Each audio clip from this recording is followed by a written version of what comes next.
I'm convinced that I had like a Pavlov's dog response to hitting the corner, which like it would make the sound. It would go. Appreciate you coming up, brother. Come on. You know it. You live right down the street from me. I know we could do it at the coffee shop next week. The hot tub. That's right. That's right. Next one's in the hot tub. So we're gonna start easy. Give me your earliest lacrosse memory, like the most vivid, not like I picked up a stick for the first. Like I want the most vivid lacrosse memory you have in your mind. I remember playing soft stick for Kelly Post. Got it. Do you remember soft stick? I was lacrosse? a Lutherville guy, but yeah, we played soft stick too. Rivals. Yeah, like the all rubber stick that just held the ball in there. Another memory I have is the first time I got a Cascade helmet. Okay. Oh gosh. When was that? So this is like maybe 10 years old, maybe 2000. Yeah, early 2000. Yeah, that's right. Ish. When we moved from the old. Yeah, the back rack big ones. Yeah. Yep. Okay, and got it.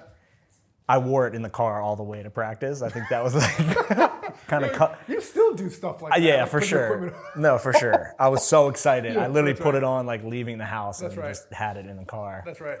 The whole way to practice. So I remember that. And then my dad was the assistant coach at Johns Hopkins in 98, 99. Yep.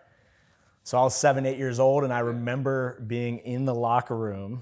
I remember Dan Denahan. Oh yeah. I just remember like all-timer, how like the locker room just like smelled.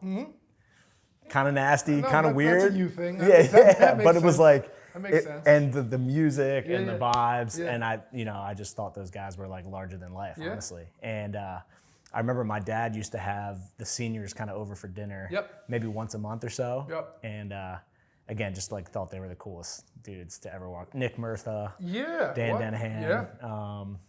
Damn, who else would be in that crew? In that group, Nick Murtha, so that's PJ DeConzo was in that class, Matt Hanna Adam Doniger. Doniger. Adam Doniger was in that class. Like some OGs. Yeah. OG Hopkins guys, I know you go way back. I don't think I've ever asked you this, known you almost 20 years. Yeah. What happened? Like, why weren't we at Hopkins? Given your dad's career, your dad coaching there, give me context there. Do you want the honest truth? Yeah, the honest truth. Well, Hopkins was in my top 4 when I was getting recruited. Was not. They were. Got so it was Hopkins, it was UNC, Princeton, and Notre Dame. By the time I went on my Hopkins visit, I think they were maybe 3rd in that list. They had committed 2 attackmen. Got it. Coach Petro was like, we don't have any money left for you. So you can come if you want, but like we only have 5% or whatever it was. So the offer at Carolina was a little better. And that's where I ended up. I think also it being like 2 miles away from my house was kind of an interesting situation. Maybe a little too close to home. Fair. But yeah, I mean, I grew up going to every single game, obviously watching you play. I mean, it clearly worked out. That just like you going to UNC, but that just feels like a layup. Yeah. Like you should have. And I'm thinking about you on that group, like that age. I wasn't. Would have been pretty helpful. Yeah, I mean, coming out of high school, I was I don't know, maybe a top 40 recruit. I would be like a 3-star, a 4-star. It's kind of how it's always been with me. It's not the flashiest, not the prettiest, but gets it done. Throw the ball in there. It works a whole lot. Talk to me. I know how important your family is to you, your mom, your dad, your siblings. Like, how influential have they been on just shaping how you really do everything, honestly? I've gotten to watch you basically grow up, at least as a pro. I've been around you since you were 21, 22. So how influential have they been? I mean, I know you could talk about your pops for days too, and I feel like we share that bond with our dads, just big of role models they were for us, obviously, through the game of lacrosse, but also just life, just interacting with people, the type of men that they are, the type of integrity that they have. So, yeah, I mean, my dad was always, he grew up like in Southern Maryland, pretty poor. His dad was an alcoholic, left when he was a kid. I never actually met his dad, my grandfather on his side, and grinded his way to Severn and then Johns Hopkins, and he'll be the first to say kind of always felt out of place a little bit at those spots, just not being more of a preppy guy. As a kid, like I didn't know what I didn't know, so I just you're in that environment and you think that everybody lives a life this way and goes to private schools and plays lacrosse, but in reality that's not what life's about. And I think he always made sure to just instill toughness in us. Like You're going to work hard. You're going to be disciplined. You're going to show up on time. You're going to be respectful to your coaches.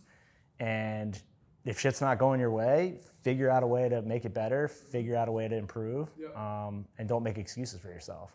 So, kind of the code that he instilled in me, and I think the rest of my siblings, was like, no excuses, find a way. He always kind of pairs those mottos together. And I always thought that my competitive fire came from him, and a lot of it does. But then as I've grown, I've realized how much of it comes from my mom. Absolutely. My mom played lacrosse and tennis at Towson, so she was a two-sport athlete there. I think she led their team in goals in her senior year. You'd have to dive deep into the record books for that. But yeah, I mean, she's the same way. Whatever she's doing, she wants to be the best at, and she wanted that for our kids. I see her at the gym crushing people in pickleball. Crushing people. She's I know, you've seen her. She comes. She'll spend 4 or 5 hours in the gym, crazy. And she wants to win. She tore her ACL 2 years ago playing pickleball, jumping up for a lob shot. It's like, you're 65 years old. But I can't tell her to calm down. She won't stop. It's amazing. And I love it. And it's really rubbed off on me, just that competitive fire to want to be the best. And she is so supportive of me. Probably blind loyalty. It's never my fault if we lose a game. Which is, that's great. Absolutely. That's what you want in your corner. You need it. So I'd imagine, and to be clear, I didn't have this, so I never felt this, but I'd imagine there was a time where you shot a ball and just the rhythm of the shot and the form, and you felt it, and then you became obsessed with shooting. Yeah. When was that? When did that happen? How early? So my parents got me the corner targets when I was like 12 or 13. So what is that, 5th or 6th grade? Ish. Again, going back to some of my earliest memories as a kid, we had a little front yard. It was amazing. We had a goal. And at one point, we actually had 2 goals because my dad was the athletic director at Boys Latin, so I think he brought an extra one home. So we had like a little mini 20-yard field. But we had the corners up in the goals, and I'm convinced that I had like a Pavlov's dog response to hitting the corner, which it would make the sound. It would be like whoop-ah, whoop-ah, whoop-ah, and when I heard it, I was like, that is literally the best sound in the world. So I would just hammer them. I would start in tight, I would back up, just high heat, hitting the corners. And then I remember shooting so much, whether it was 30 or 40 minutes, you don't know. We didn't have phones. I didn't have a watch on. I'm in 6th or 7th grade. And then I would just go and take a nap in the yard. I would lay. We had this awesome weeping willow tree. You ever seen a weeping willow tree? I have. I'm just picturing young Marcus shooting until you're tuckered out. Yes. I just was so tired, and then I would just lay down, and I would sleep, or I would just stare up at the sky, and then I would think about scoring the game-winning goal. Running on Homewood and scoring the game-winning goal, or playing for Team USA, and I don't know. I remember that. And it's weird, but that was an important part of the vision and the dream. Not weird at all. No. And it's funny to think, what was that would be 25 years ago, 20 years ago. It's kind of all played out how I was envisioning it when I was looking up at the sky. Absolutely. This is all I've ever wanted to do. What I'm so blown away by your ability to shoot the ball and how it's evolved over time, and we'll get to this past summer towards the end, where now all of a sudden we're shooting 2 balls.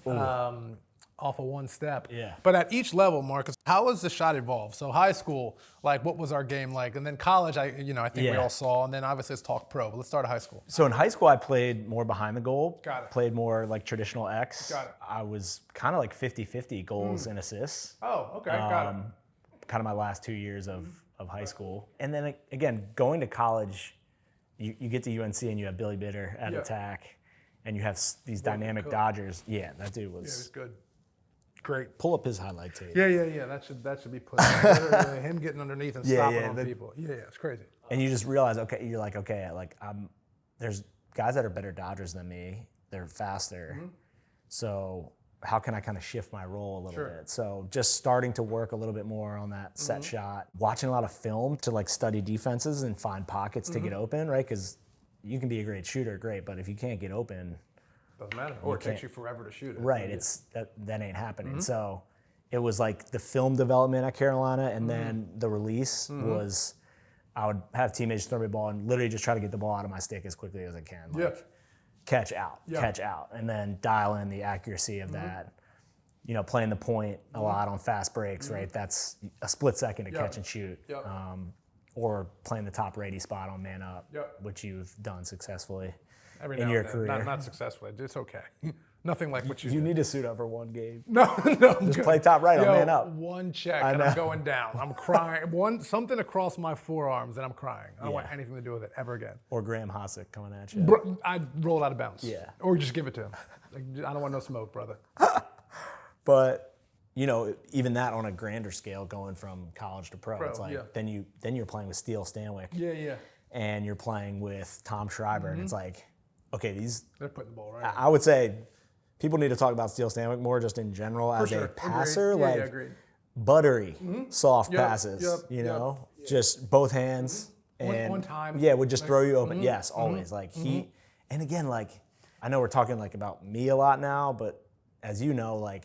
It takes a village, and like so many things need to happen. I think for you to have a career like this, you know, it's like you know, being injury free, playing with guys like that, guys that took me under their wing, and you know, I had 9 seasons with Tom Schreiber, like one of the best passers ever. So none of this happens without those guys, and you are a huge part of that. Like you, for me, were just a mentor, bro. But like no, all you did for me and everybody else you've interacted with, like in the lacrosse community, is just, you know, you do a lot for people's confidence and self-esteem. And I would hit a corner in our walkthrough, and you would verbally be pleased with that, in front of the whole team. And I was like, damn, that like you didn't have to do that. You know, you could have just been focused on yourself, but you know, you giving me that encouragement like took my confidence to another level. So, but yeah, kind of again finding your role.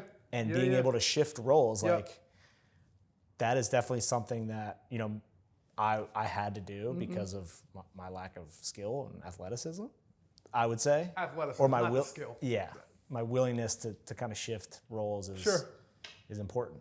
Yeah, no, I mean, you've probably been the best shooter on every team you've stepped on for the last decade. And so when you're thinking about shooting on pro goalies, what mentality? Talk us through it. What's different here? What's going through your head? Do you have your spots and you don't care who's standing down there? You're throwing the ball to where you're throwing the ball to, or is there more of a mind game going on between you and the goalie? I think it's a little bit of both. Like I think, you know, I always say like good shots will go in. Like I should always score. You know. And if you're a great scorer and a great shooter, you have to have that mindset. Like I don't care who's in the goal. Like every time I shoot it, it's going in. You know. Don't shoot the ball if you don't have an intention of scoring. You know, and if you're letting that thing fly, you know what we say, put 2 cheeks into it. You know, like everything you got into it. And then again, I think there is an element of watching film and tendencies and stuff like that, but you can't psych yourself out about it. Got to be able to see net. You gotta, I think, have a couple different release points, right? I think, you know, this summer from deep was a couple more bouncers off the turf, right? And I didn't have that in my bag a year ago, right? And a lot of that comes from getting out to shoot around and standing at the 2-point arc and taking 10, 20 shots. All right, this is where I need, like literally at shoot around this is where the ball needs to bounce for it to go in the upper part of the net. Because turf fields are different, grass is different. I don't know. For a lot, it's been high to high, you know, but sometimes you got to go high to low. I think a lot of PLL goalies are really good at their feet, 5-hole. And then being able to get that ball quick. Yeah, I was going to say, you shoot high to high a lot, and they go a lot. And I know it's 1, you get it off quick. And then 2, it's got to be hidden. Right? I think also, my form is pretty traditional, like overhand, you know. And I think that having your stick hidden behind your helmet and on the follow through, like if you actually slow-mo it, like my body kind of dips, but my stick stays high. So they're coming. It's not like a traditional like leaner where you're like deceptive about it, but just the follow through drops. Shoulder drops, ball stays high. I think every goalie on the planet, maybe outside of Blaze Reardon, and I will give him credit for this, like every single goalie naturally just a little one. Even if it's just a little small dip. Yeah. For right, sure. And if you can get that ball up in of that, it's just a natural human reaction, right? Yeah, if I stood 10 yards away from you and I had a stick with no ball in it, and I wound up and shot, you'd be like, just a little quick one. Yeah, And plus, it's way cooler scoring high. Yeah, for sure. No, for sure. You don't got to tell me. You don't got to tell me. So leadership-wise, I know. Obviously, you've always been a great leader, and I'd imagine that. Obviously, I haven't been on the team with you for the last, I don't know, whatever, it's been 5-6 years. But I was with you in Ohio, so I saw the young leader of Marcus Holman and how you approached it. What were you like then? How has it changed now? As the guy on the Cannons that you're leading the squad. Okay, so leadership in a weird way for me. Like, you want to talk about people that influence that, and this is going to be weird, but like Ray Lewis was a huge influence on my leadership style. Not weird. Baltimore kid. Baltimore kid. We had season tickets during middle school and high school, so I was 8 Sundays a fall for like 7 or 8 years. I was watching this man just play with so much passion, fire, intensity, and just like getting his teammates so jacked up. So, off the field stuff set aside, I think just, the passion was like, I was like, oh my, like this is the way it's supposed to be done. And when you're watching a guy lead his team to Super Bowls and playoff wins and stuff like that, you're like, that's what it is. Yeah, for sure. So I think with that kind of as my upbringing, like I was never afraid to get in the middle of the huddle and like give a speech or try to rally the troops. I watched it.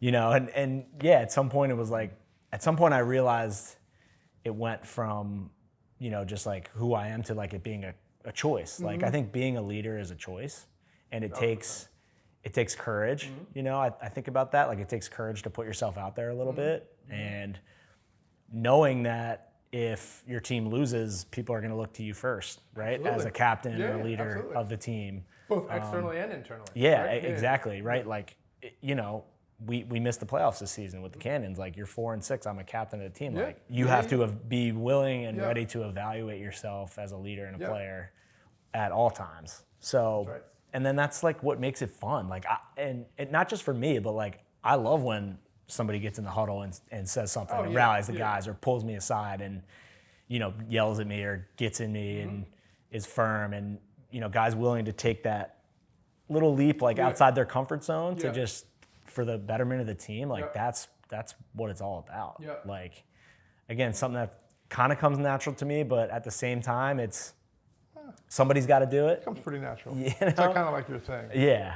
Look, man, I think what I respected the most and what I learned from you watching you, I mean, because when I came to Ohio, you really worked hard to like make relationships with everybody on the team. And when you have a relationship with a dude like on a me and you level, you are able to call them out when something goes wrong. So leadership, to your point, is a choice. Then you have to like work. It's more than like speaking in huddles. It's more than standing on the front lines and being the person that takes the blame when things don't go well. Like, no, you have to like go foster relationships with all those dudes. And I think when I got there and saw you doing that, I mean, my personality. Kind of could go to a weekend, hit practice, hit shoot around, hit some ice cream with the team, and I could be out cold. Like there could be no social, But like I learned from you that like if this is gonna work and we're all gonna trust each other and we're all gonna do this, like you gotta go individually and we gotta all have a different relationship so that when stuff goes wrong, we can have an honest convo about it. And you can't do that unless you actually know someone. Unless you're in the trenches a little bit. And that's it's really funny you bring that up because I felt that this summer a little bit. I'm 34, I'm married. I'm the guy that gets like the solo bedroom, right? Because I'm the old head now on the team. Milkshake. So it's like, lights off. Or I could like go down and play cards with the fellas and like mix it up. And maybe I'm missing my 9 o'clock bedtime this weekend, but I'm Goes a long way, though. I'm hanging with the boys and like we're in the mix. That's what's really special about lacrosse. Like, it's just so many great people we've become teammates with. For sure. And friends with. Yeah, be lifelong friends with most of these dudes. Right. Some way, shape, or form. Whether you don't see them for 10 years and then you see them, you pick up right where you left Right, off. and you win championships together and you have that bond forever. That's and right. It's what makes the whole thing worth it. Yeah, no, I think it's funny you said like the audible, like talking to folks, because I think for me, my leadership evolved as I got older. Like as I got older and like learned, again, watching people like you. I think my time on the U.S. team in 2014, watching Kevin Lavelle, how he kind of led. Like I just learned stuff from dudes as I got older. But my leadership style was always like the things that I liked that people would do that it would make me feel good. I tried to do. So I remember it's funny you're saying like validation from someone.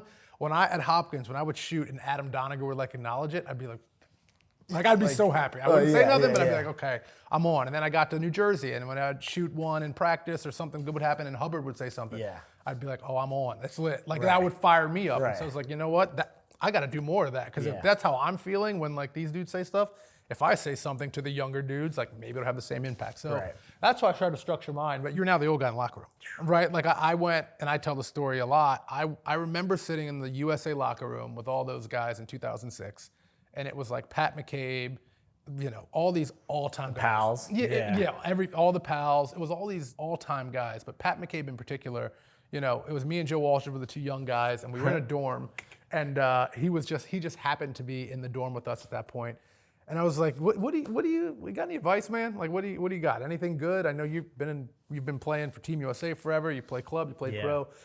And he was like, it just goes like that. Enjoy every second, because you're gonna look up and you're going to be the old dude in the locker room. You're the two youngest dudes in the locker room right now. You're going to be the old dude in the locker room. And then I remember sitting in the Redwoods locker room at the end. And I was like, it was you and Joe. Yeah, and I was like, I can't believe this. This is it. Like, this is what he said. It was gone. And I loved every minute of it. And I feel like I was present, but it went faster than I could have ever imagined. So you are now the old guy in the locker room. You're not at the end. Let's not be ridiculous.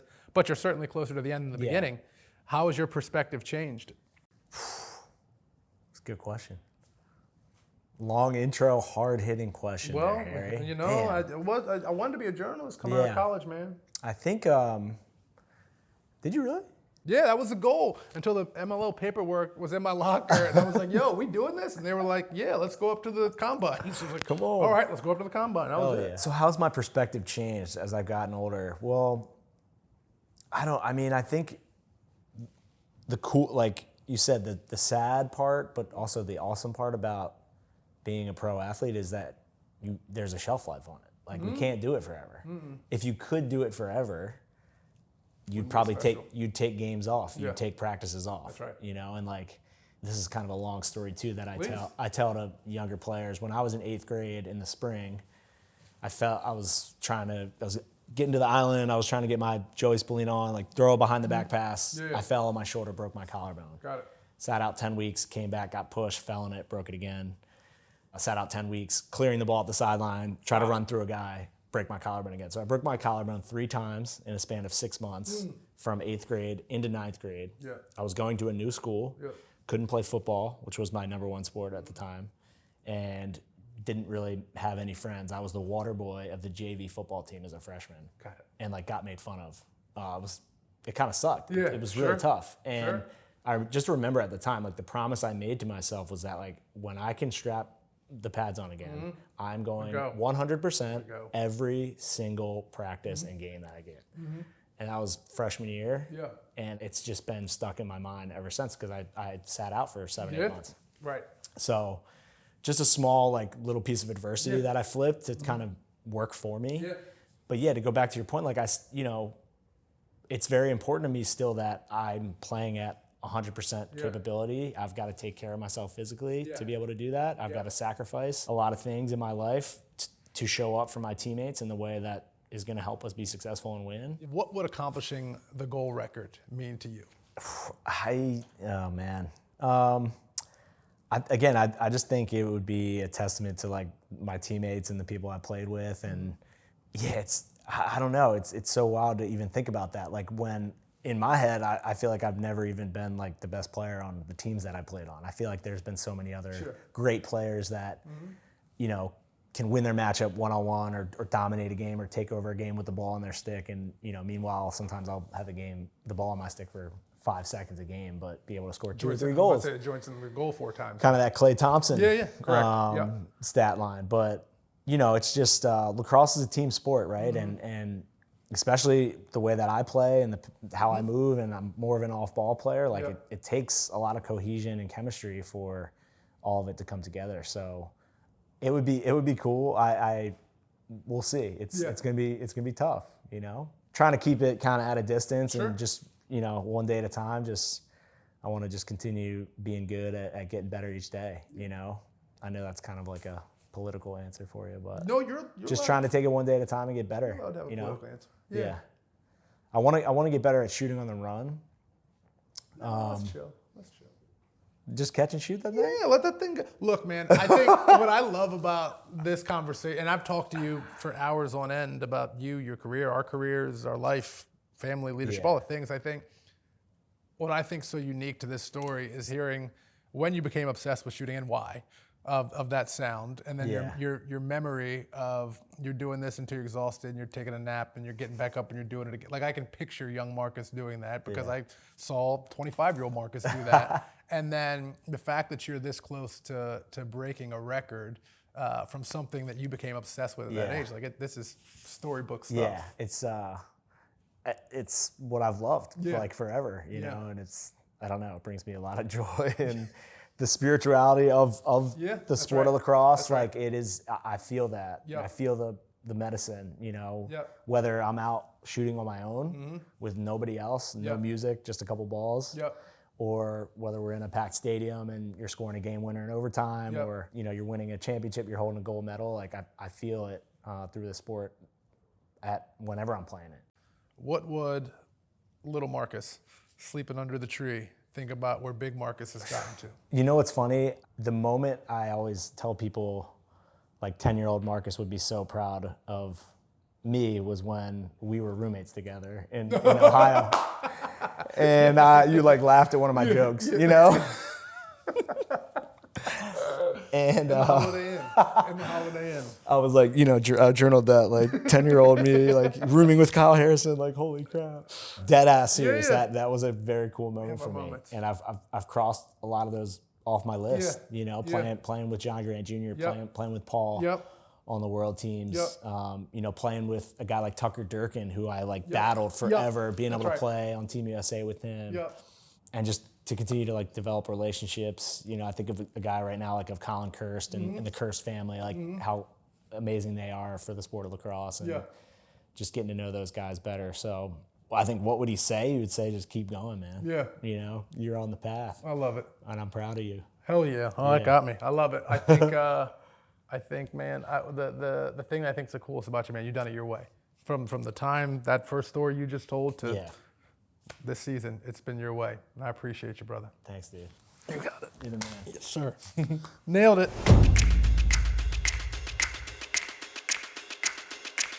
See, Mark, you killed right on shit. time. Yeah, right on time. Oh, I was just leaning. Give me technique. I'm talking like specific. I'm gonna go on a tangent with this. But yeah, sometimes the lacrosse net looks like a soccer net, and you know, some days it's like that.